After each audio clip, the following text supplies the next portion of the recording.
Greetings, terrestrials! The date is March 31st, 2022. The Earth is in retrograde on this splendid trans day of visibility, and you are watching Strange Times Indeed, for these are Strange Times Indeed. I am your host, Cliff McAllister, Czar of the Bazaar, Swamp Creature, Space Girl, Czar of the Bazaar. Those are my titles. Those are my genders. Folks, who are you? How are you? How are you doing on this wonderful Thursday? It has been a while.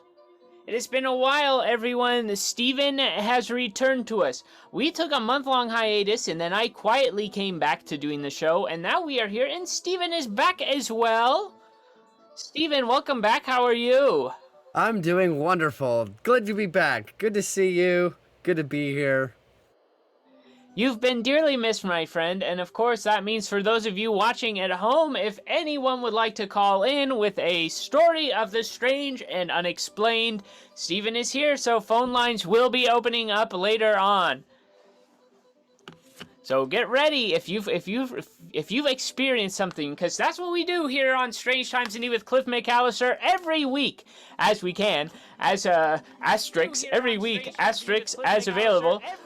We open up the phone lines to hear from you about the strange and unexplained, ghosts, extraterrestrials, cryptids. You can't name it. We want to hear about it. So call in a little later on tonight. But first, terrestrials, our lovely viewing audience out there, it's time for Top Stories! Alright, everybody, would you believe it? We got some top news here out of Kansas. Out of the town of Kansas. This is coming out of a town, how you say, Geneseo, in Rice County. This is a town with a population of about 200, and they've got a new sign at the entrance of their city museum that beckons all visitors, all kinds of visitors, and it says, "Spaceships Welcome." Yes, the town of Geneseo, as they say, is hoping to become the hotspot. It wants to be the UFO capital of Kansas. But get this, folks, there's a bit of a twist on this one, and I try not to talk theology on the program, so leave the overall theology out of it, but this is an extraterrestrial hotspot specifically for Christian extraterrestrials. Now, that's not specifically how they brand it, but once you get into the weeds of this, here's what they got. Here at their history museum for this city, there is an exhibit that is a UFO collection that was gathered originally by a Geneseo chiropractor named Elmer Jansen. Now, Jansen, the museum opened in the 60s, and when Jansen died in 1977, he donated his house and collection to the city. In recent years, the museum board has worked to tell the unique stories of Jansen along with other Northern County residents. And this is a man who once got a letter from Helen Keller.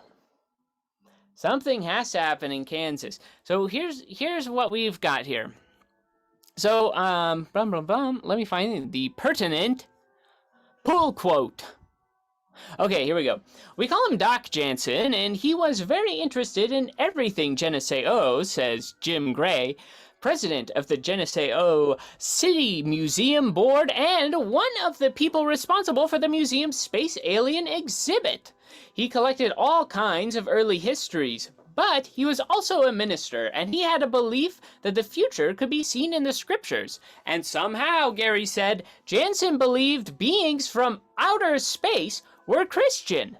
So he was very much involved in the idea of alien visitation to our planet. The whole thing begins for these guys with the atomic explosions in Japan. And they claimed that they were being visited by these alien beings, warning us that we were messing with the polarity of the Earth by exploding these atomic weapons. And we were not only threatening our planet, but the entire solar system. He worked with folks that he knew to compile this information about flying saucers and extraterrestrials. And in the midst of this, tried to assess which extraterrestrial visitors were Christians and which ones were not, to get a sense from their perspective as to which ones were coming to us in good faith. I think they all are, but that's neither here nor there. We're talking about Geneseo, Kansas. And if you are the mayor of Geneseo, Kansas, well, here's a message to you. If you'll come on this Space Gal show and tell me how to pronounce your town's name, I'd love to bring in the Christian extraterrestrials to your space. Or any extraterrestrials. It really doesn't matter to me, especially if it doesn't matter to you anymore. You know. So, invitations open, Mayor. Give us a call. Send us an email at strangetipsindeed@gmail.com. If you live in Geneseo, how do you say Geneseo? Well, send us an email.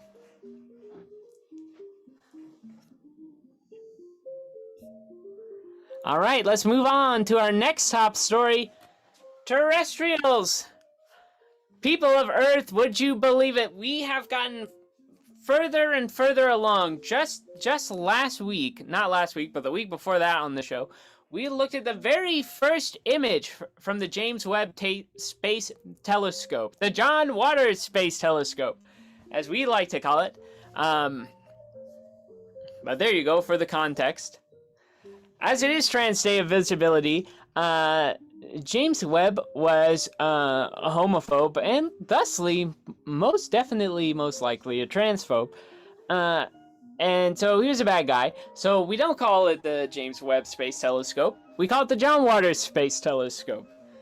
This bad guy was a former NASA administrator. He didn't even contribute to science. He just contributed to bureaucracy, I guess. So there you go.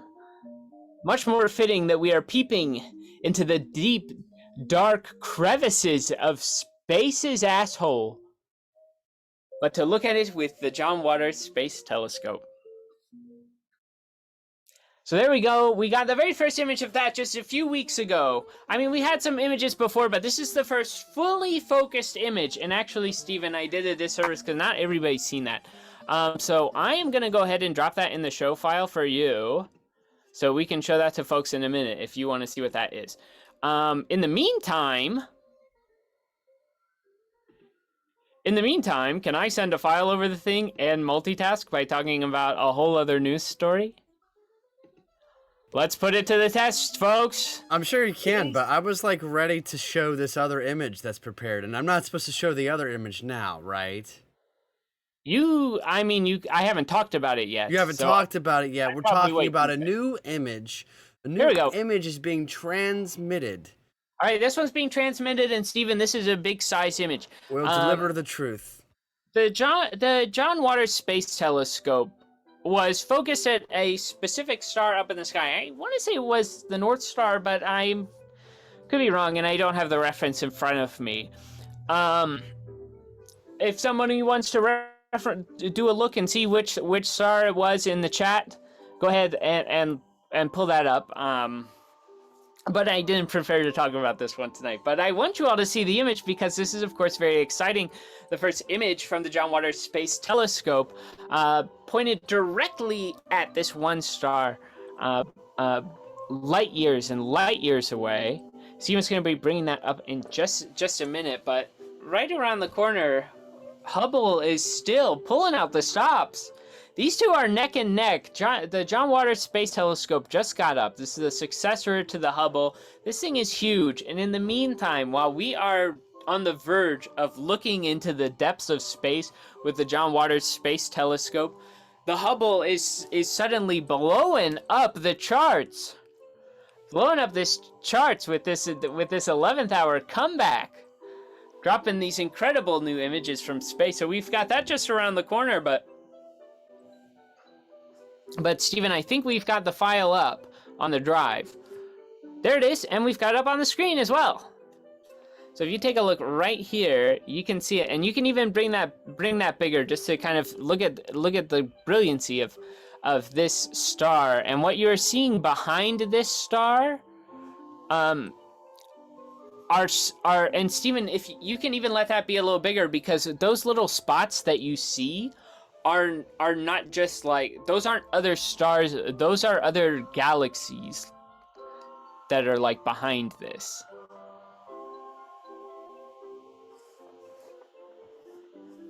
In fact, I'm gonna make it bigger on my screen just so I know what I'm looking at. So I can look at it too, and all of its brilliance. Yes, you can see those swirls. Those are distant galaxies that we are seeing behind this one hyper-focused image on this, looking directly at this star. That's how they calibrated all the different mirrors, was aiming it just at one. That we have used for reference many times, which is why I believe it's the North Star. And so they are using that as kind of their directional compass to align all of the golden mirrors, and it is focused in on this. So we've got this incredible star image here with all these little galaxies in the background. It's just this is what we got. This is the very first like focused image. They've not only is it like it is focused on the star because pointing at it, it's focused on the star in you know, the way you focus a camera. The other galaxies aren't quote unquote in focus, but you can tell that they've got that spiral. Those are little galaxies back there behind it. So very exciting stuff out of that. Now let's get into this, because like I said, just today, I think, this image comes out of the Hubble. Hubble images keep dropping in time for our show, and if I've got a ghost watching us from NASA who's making this kind of stuff happen, I really appreciate it. So what we've got now, this new NASA image coming out of the Hubble, is the image of a star this is the furthest ever star that we have ever photographed. So I'm gonna pull up the article with the science, because this is pretty exciting stuff. NASA's Hubble Space Telescope has established an extraordinary new benchmark. This is coming from NASA. Detecting the light of a star that has existed within the first billion years after the universe's birth in the Big Bang, the farthest individual star ever seen to date. This find is a huge leap further back in time, when the previous single star record holder detected by Hubble in 2018. That star existed when the universe was about 4 billion years old, or 30% of its current age. At the time that astronomers were... okay, yes. The newly detected star is so far away that its light has taken 12.9 billion years, I don't know who that was an impression of, billion years to reach Earth, appearing to us as it did when the universe was only 7% of its current age. And this is at redshift 6.2. I guess the further back they are, that's how redshifted it is, and that's how far away they are. And that means that's how far the light has traveled to reach us. They say, we didn't believe it at first. It was so much farther than the previous most distant highest redshift star, said astronomer Brian Welch of Johns Hopkins University in Baltimore. Hey, Brian, give us a call. Lead author, strangetipsindeed at gmail.com. Lead author of the paper describing the discovery, which is published in the March 30 journal Nature. The discovery was made from data collected during Hubble's RELIX, the Reionization Lensing Cluster Survey Program, led by co-author Dan Coe at the Space Telescope Science Institute, also in Baltimore. Wow, okay, there's some cool space telescopes in Baltimore, it sounds like. We need to have a symposium of these folks on to talk about their lights and how far away they are and how they find them. Now, what I think is also very exciting is now we've got this image from the Hubble, so far away, and we just have found this. We've got this brand new telescope designed to look even further out into space with even greater clarity, and using ultraviolet. No, that's not infrared light to look further beyond the spectrum and cut down on the space dust and see deeper and deeper into space. And so we now have the coordinates for this star that we have found so far away. And now we can look at it with this even more powerful telescope after we get the overall mapping of space that it's going to do. And who knows when they will turn their attention to this one. I would imagine this is a pretty exciting space find. So I would imagine they'd probably want to look at this like ASAP, now that we know it. But you never know. There might be a little to-do list. Dr. Kevin Hayline, if you're watching us tonight, I don't know if you watch, but if you're watching us, let us know if that's happening. Or is that something, what does this mean? What does this mean? It'd be great to talk to anybody about this. We love to talk about space. Whoa, Steven, did someone just drive a car by your house? Did Hot Rod Night? I don't know. Hot Rod Night at Jimmy Cone? You might have heard it before I did because I get these noise canceling headphones. That's probably it. Was there a car? I heard a vroom. If you heard a vroom, it very well could have been a motorcycle. You know, like right here, downtown Frederick, just trying to be loud on a Thursday night, 9:25. You gotta turn up downtown Frederick on a Thursday night. Happy Thursday, what people y'all. don't realize about downtown Frederick on a Thursday night is it is absolutely wild. You want to go, yeah, exactly. So don't stay home and watch this show. Get out to dirty downtown, dirty Thursday. We call it. We call it dirty downtown Thursday. If you make enough noise in the street, maybe Kevin and I will start talking about you.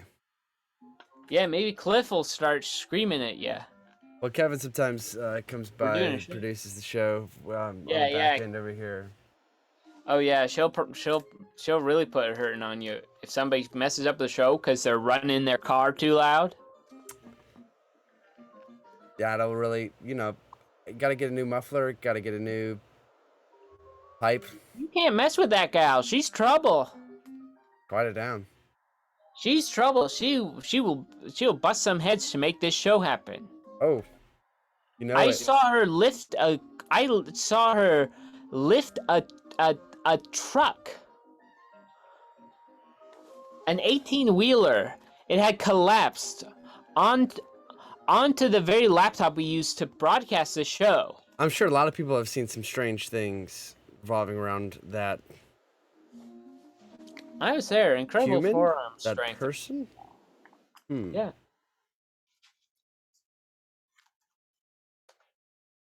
Biological entity? What is a human being? All of this and more after the break, but we've got one more top story for you, folks. That's right, there's always 3. If we can't find at least 3 top stories, then I'm not looking hard enough. What was that? They're everywhere. They're everywhere. There's news happening every day. Somehow or another, time continues to not stop. All right, here's some exciting news. We've got some NASA scientists working with the Jet Propulsion Laboratory in Los Angeles, a laboratory formerly home to, of course, famed occultist Jack Parsons. He created that laboratory, and now, look at them. They're ready to send out a new message into space. As the Arecibo telescope and our opinions of it have been demolished by the sadness of time. we have decided that it's time to send a brand new message out to space, or at least that's what these NASA scientists think. And they have developed a binary coded message that contains images of humans, our cosmic address, and a request to RSVP.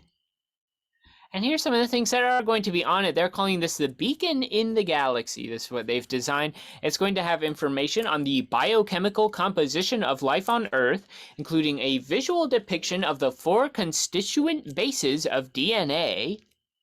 And then words I can't pronounce because I'm not a scientist. A timeline originating from the Big Bang to indicate the universal time the signal was sent. And also scientific dates of events that advanced humanity, such as Isaac Newton discovering the laws of motion of force, Einstein's theory of relativity, and the start of the space age and the moon landing in 1969. I'm sure they'll also probably have like Carson's last Tonight Show broadcast and some other fun facts in there that will be very pertinent for the extraterrestrials to be aware of once that comes along as well. The solar system's time-stamped position in the Milky Way, so they will say at this point in time, this is where we were in space, because not only are we in our own spot, but we're also in our own spot that is also moving. We should do like space yoga on the show sometime. I'm throwing that out there. You know. Yes. All right, you've put your moon. It's really like space aerobics, but you got your moon. You got your other moon. You're spinning around. I feel like you have to wear reflective things for this. Honestly, that might be what the second half of the show becomes. The solar system's timestamp position in the Milky Way relative to the known globular clusters, so extraterrestrials know where to beam their reply and when to expect their message to arrive. Digitized depictions of the solar system and Earth's surface, digitized images of humans, and an invitation for any receiving intelligences to respond, an image of the transmitting telescope and another generic telescope sending transmissions to each other. So like a little clip art of 2 telescopes talking to one another on a little telephone.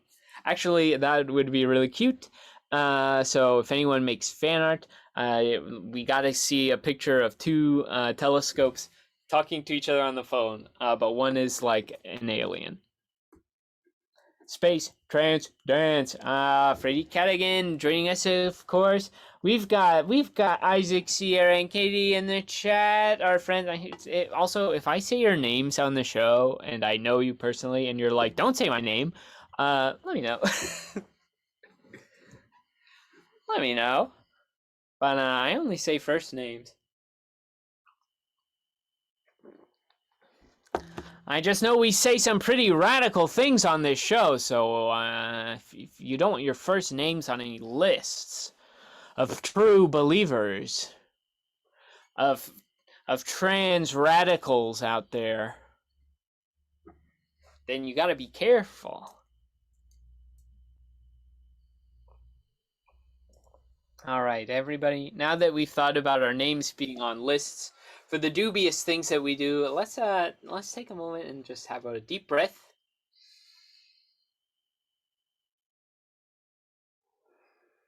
Great. And sip your tea or whatever you're drinking at this hour.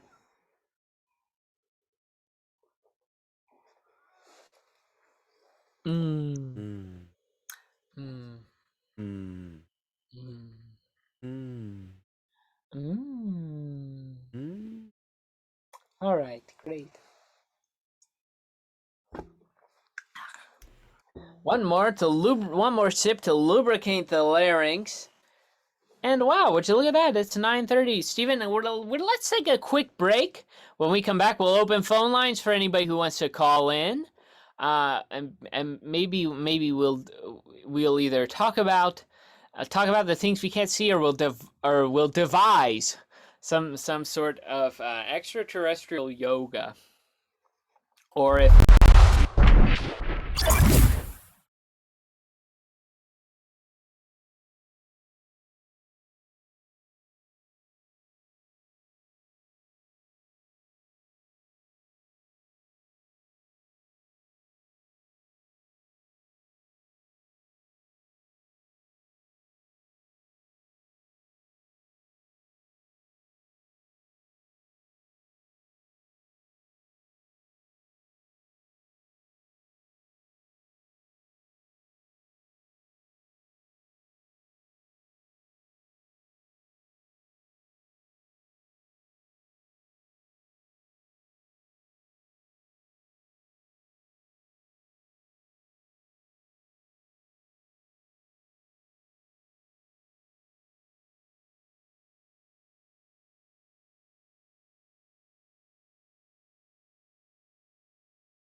Greetings, terrestrials, and greetings, Steven.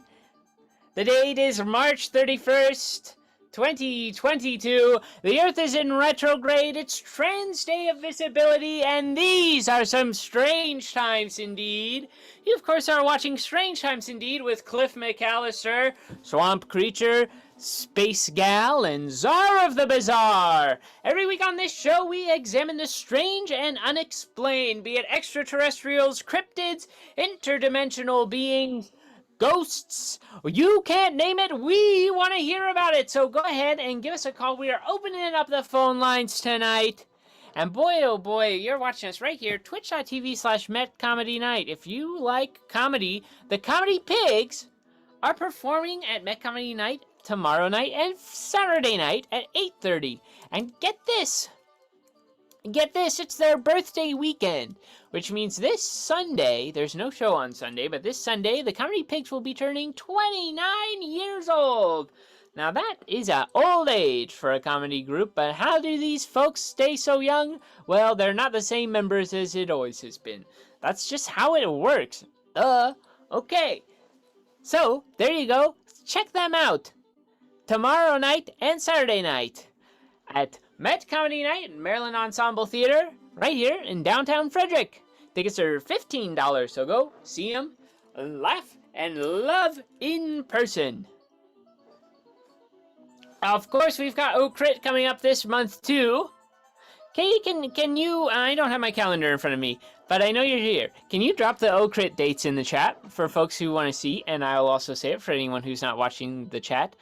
I want to say it's the 15th and the 22nd, but I could be wrong. I can confirm. Actually, my calendar's off screen. I'm pretty sure you're right because I was potentially going to be a backup tech for those days. Look, Frady Cadigan's saying correct as well. So, there we go. All right. You can't miss O'Crip. Rule of 3 checks out. They've got extra shows this month because they're so ding-dang good. So go and check them out. Long-form Dungeons & Dragons themed improv. There you go, everybody. The promotional train keeps on rolling, and here we are. It is 9:38 on March 31st, 2022, and it is Trans Day of Visibility. As David Lynch said, fix your hearts or... Shit. Fix your hearts or... Even when I'm wearing it, I get screwed up by the mirror.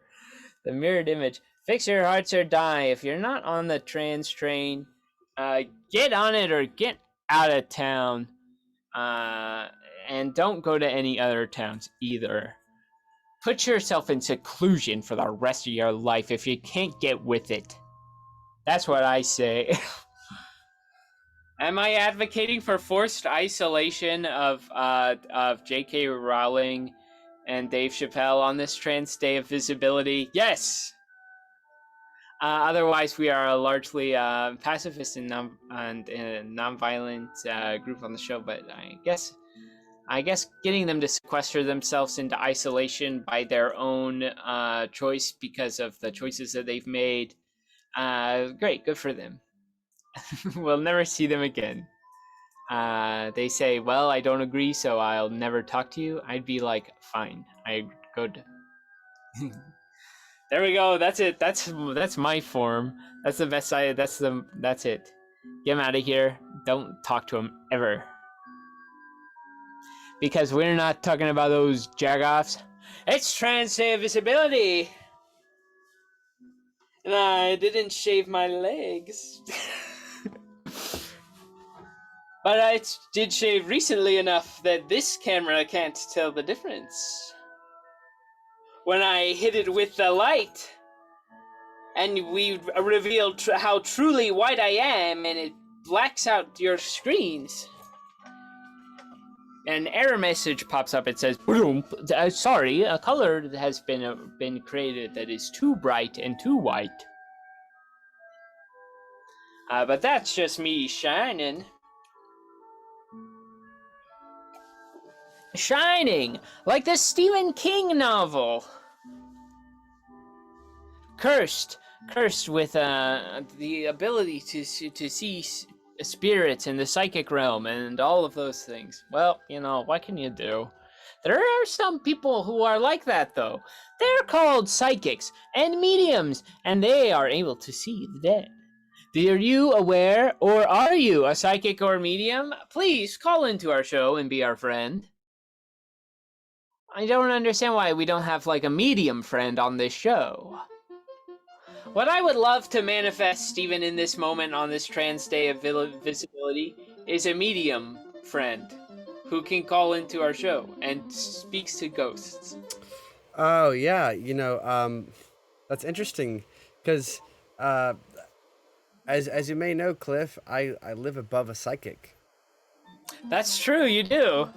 And I always kind of felt that my neighbor, being a psychic, already knows too much about me. Yeah.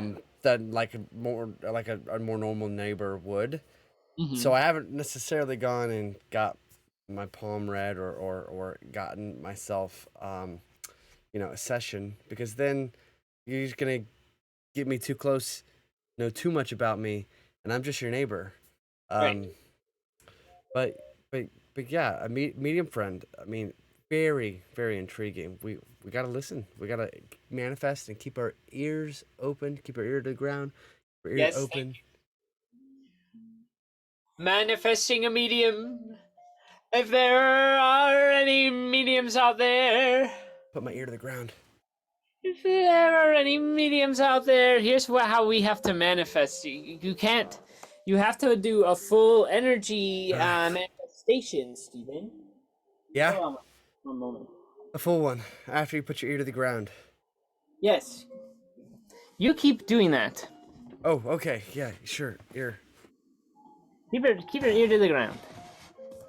I'm just making sure that I have everything in place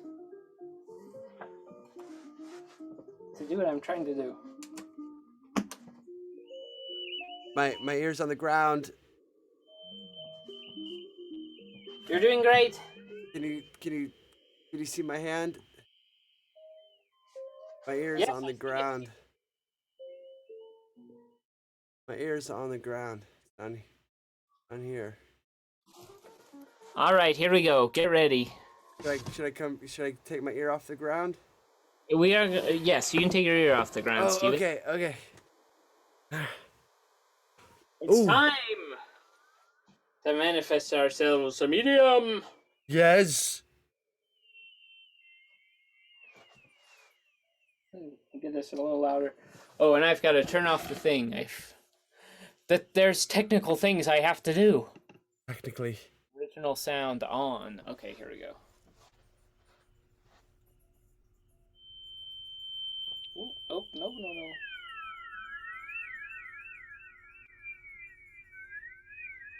You have to calibrate the air. That's just how a theremin works, folks. You have to calibrate the air first. Come on.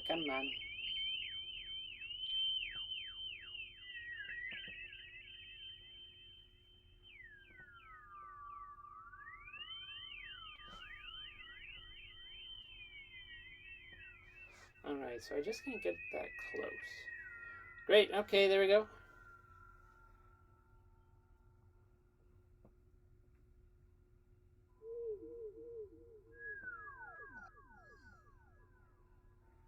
Oh, nope, it's doing a thing. Instruments like this can be tricky to manage. Right here, we're just gonna have to calibrate it.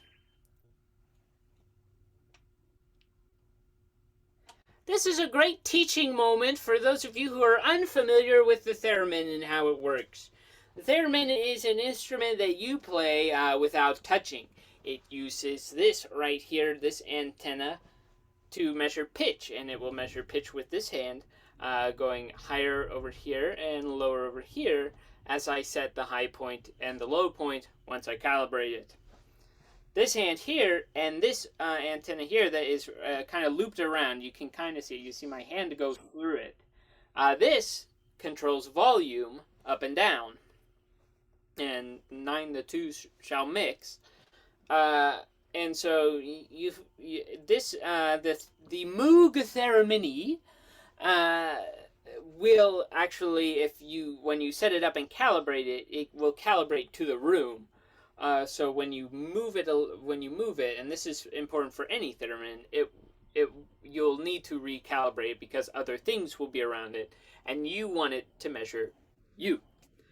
So to begin the calibration project setup, I first have to move 4 feet away from the instrument.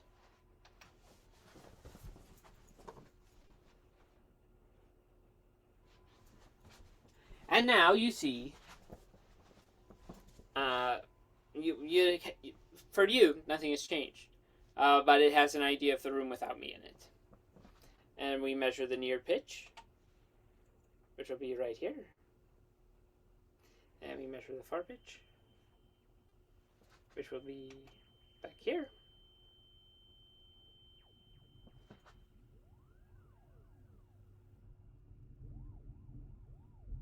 Okay, it's doing a thing. So here's another thing that sometimes happens. I'm not entirely sure why. But the theremin will... We have to do this again.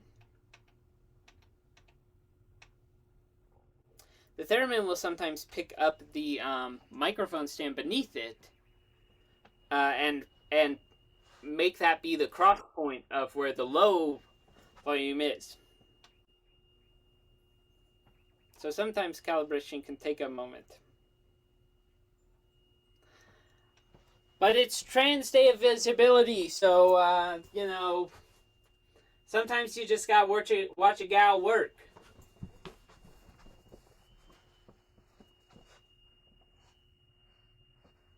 Alright, so we got this one sitting up here. Bing!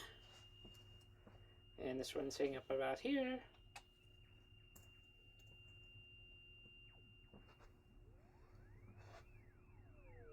So now we have this range.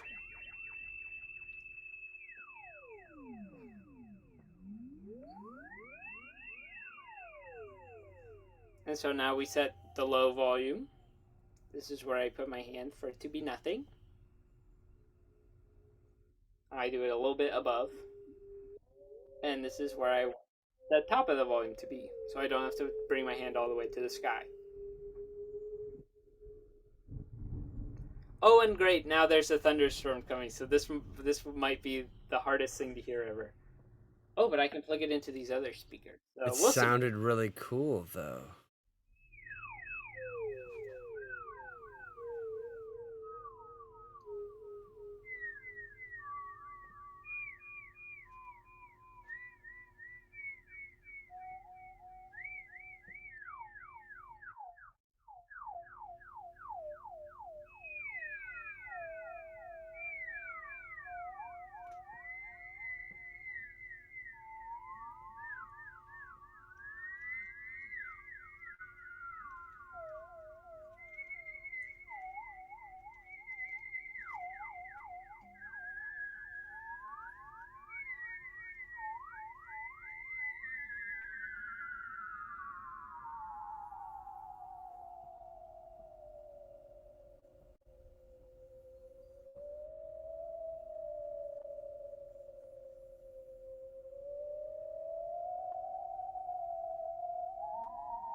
If there are any mediums out there,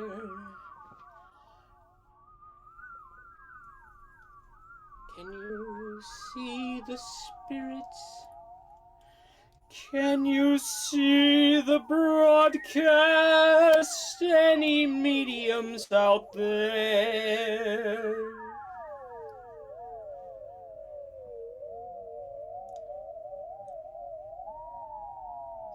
Do you hear the spirits calling you, calling you, calling you to call in? To strange times indeed with Cliff McAllister. We need a medium friend, a medium friend, a medium friend. That'd just be so cool to have. And we'd love to have your presence if you're cool. So I guess what I'm saying is consider it, consider it, consider it, please. That's all I ask.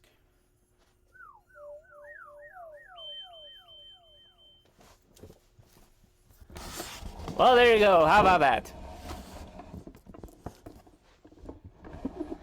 Steven and I, we were talking before the show. We're going to have a new thing. You know how sometimes we have channel points and sometimes we know how to use them? I mean, Steven knows how to use them all the time, but I don't know how it works. Well, we were going to add us a theremin break reward point or channel point.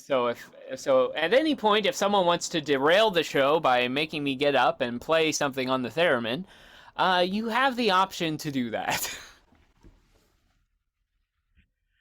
This will be installed in the near future. Yeah, in the near future. We just did a theremin thing already tonight. We did it. Thank you. Thank you. And thank you. I didn't curtsy while I was over there, but I'm in this delightful space dress. Look at this thing. It's got zippers everywhere. What do they go to? They go to the other parts, and I zipped it together where it's not in the middle, and it just turns into a big worm, so I don't know what its purpose is for these other zippers. But that's just space fashion for you there, baby. You know. It's for all sorts of accoutrement. Oh, it's starting to rain here. Luckily, we are broadcasting from under the sea. And there you go. On this trans day of visibility, I, of course, am Cliff McAllister, swamp creature, space gal, woman with a mustache, and czar of the bizarre. When I think about being trans, if I'm to pontificate on it, I don't know. It's different for everybody. Why am I pontificating on it? Here's the thing that I'd say. When people, if people were like, if people were to say, what's the gender affirming surgery for you? For me, it would be getting my hair removed on my chin and my body, but not my mustache. It's the amount of facial hair that I was ever able to grow, and I like it, and it fills out my face really well, and it's got such a lovely pop when you throw some color in there. I think more women should have mustaches. Are there any women watching? Get one. Get one. Get one and color it. Put some flair in there. It's your face. Accessorize it as you see fit. Here's what I'd say. Realizing that I'm trans was like finally unlocking all of the character creation options in a video game. And there's nothing I love more than character creation options. Even if I don't change it all the time, I just like having the choice. I just like having the other outfits. And they make like one boring type of outfit for men. But oh my gosh, how liberating. And a man can wear these outfits as well, of course. But it was very liberating for me to do that. In fact, I'd say the first outfit that gave me gender euphoria was my space cult robe, which is downstairs. I meant to bring it up here, but I did not. I did not plan as well. Um, Not even a full dress. I got because it was like a cool spacey robe. I've probably worn it at some point. Uh, and then it was all downhill from there. Once you put on that space cult robe, you unlock your chakras and you blast off into space. I probably shouldn't appropriate chakras. You align the stars within yourself, and you become a galaxy among its own. And the star that is furthest away, that is the deepest within you, shines a little brighter every day. There you go. How about that? How's that one? There you go. How's that? How's that? Lighting your inner. Go ahead. Go ahead. If you find something that you discover lights up your innermost star, would you not want that to grow brighter? Would you not? There it is. We need to do more work with the galaxy as a pun. Yeah, for sure. For sure. Gone are the days of herstory. Herstory's in the past. The future's looking into the galaxy. Something like that. Something like that. Yeah. Let me adjust the camera so I can show up these games. After all, it is Trans Day of Visibility. Why shouldn't we get a look at the games? Get a look at these gals. Al's looking. This is the director. It watches the show. It makes sure we do a good job. It's starting to rain. And so the director will not permit us to keep going too long if it rains because it will get too loud up here. And that won't be too soothing to do a show during. Oh, unless we really lean into it. And then we can just lean in. Lean into the sounds of the rain. Also, a thing that I did not manifest in song, though probably should have got so sidetracked by the medium thing, is if anyone does want to do, like, if we want to do if you know how to develop a extraterrestrial yoga or jazzercise, let's get in touch. I have more time for side projects and additional things to do with this show. So if we want to make a yoga video that is serious but weird and fun, let's do it. Let's make it happen. So get in touch. Our email is strangetipsindeed@gmail.com. You can send me emails there if you are if you develop jazzercises or yoga things or anything like that. I think that could be a lot of fun.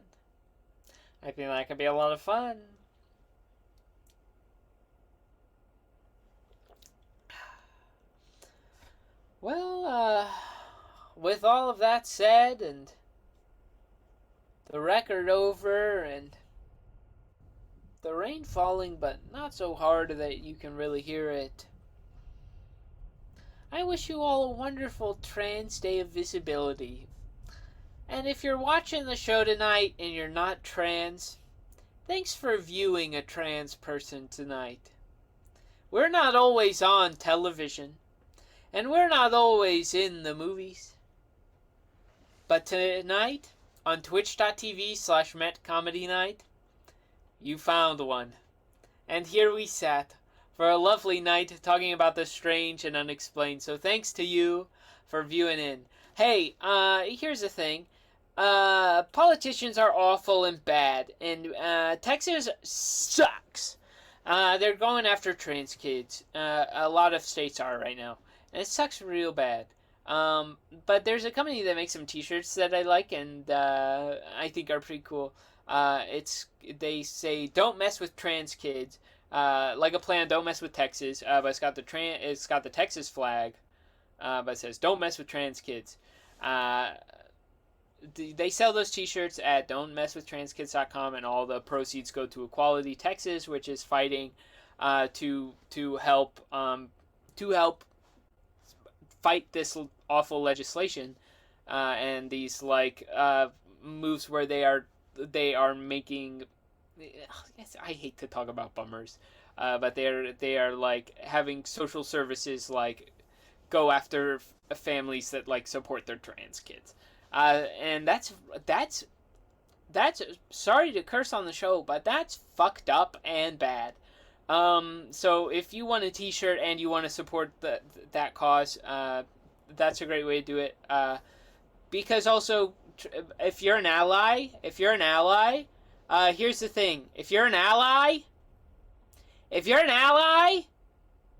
part of Trans Visibility Day is also you have to support us more than just telling us you love us behind the scenes. You know, like blast, be proud of us. Blast that stuff out. If you're an ally, like, and I don't do it like in a real showy way, but like, here's what I mean. Don't do it in a showy way, but like, stand up for us. That's it. Stand up for us. Like, don't make it about you. It's not about you. If you're cis, it's not about you. If you're cis, Matrix Resurrections was not about you. So if you're cis and you didn't like Matrix Resurrections, that's probably why. It's not for you. Here's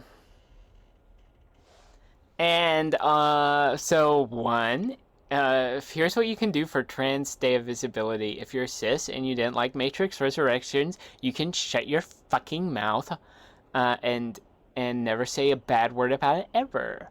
Okay? That's rule number 1. That's our rule. I'm not gonna tell you how to live, but you know, stick up for us and don't make it about you. That's it. Because there's some pretty awful shit going on right now, and so we'd love your support. Hi, I'm Cliff McAllister, a representative for the trans community, a woman with a mustache. I'm just here to say, cis people, we'd love your support. If stop buying Harry Potter, and also, you know, just we'd love your support. Bing. And then the American flag waves in. I'm the home of the brave. I am brave. And you are too. If you're trans and you're watching this on this Trans Day of Visibility, I gave my message for the cis. This is my message for the rest of us. You are so brave, and you inspire me every day that I see you out there. You are so brave and an inspiration. And I love you. Oh, my feed froze, I think. The storm is getting worse. The director has informed me that the bit is starting to go off the rails. And we are angering. Do you hear that thunder? I'm angering God with my visibility. I'm angering God with my visibility. I'm gonna anger God by getting our Twitch stream shut down by showing a little too much cheek. That's how we'll do it. That's how we'll get it down. Sorry, I don't know what's going on. We went off the rails tonight a little bit, but hey, it's our day to be visible. So thanks for everybody who joined. Did you have a lovely time? I hope you did. So thanks to each and every one. I have to keep this going. Like I said, it's our day of visibility, so this is your chance to watch us, to be visible. If you're still tuning in, here's what I'd say. Thank you. Thanks for tuning in. Thanks for being here. We love having you. We love having you in the chat. I love doing this show every week. It's the joy of my life. Steven. Hey, I thanks for doing the show. Oh, thank you. I'm Whatever. sorry they didn't call in, but I hope they will soon You know, because I I didn't would put the love. link in the chat, but no one asked. Hey, folks, you can always ask. Always ask. You can always ask. Voice. Um. Oh, Isaac said I was so brave. Thank you, darling. And so there it is. That is the show. Thank you for watching. Thank you, Steven. If you back us on Patreon, of course, thank you so much. If you've enjoyed what you've seen tonight and you want to support a trans gal on Trans Day of Visibility, you can back us on patreon.com/Strange Times Indeed. That money not only supports me, but Steven. So you also help assist person that I know of. And there you go. So that is it. You have been watching Strange Times Indeed with Cliff McAllister. I'm Cliff McAllister, the czar of the bizarre. Stay strange, terrestrials.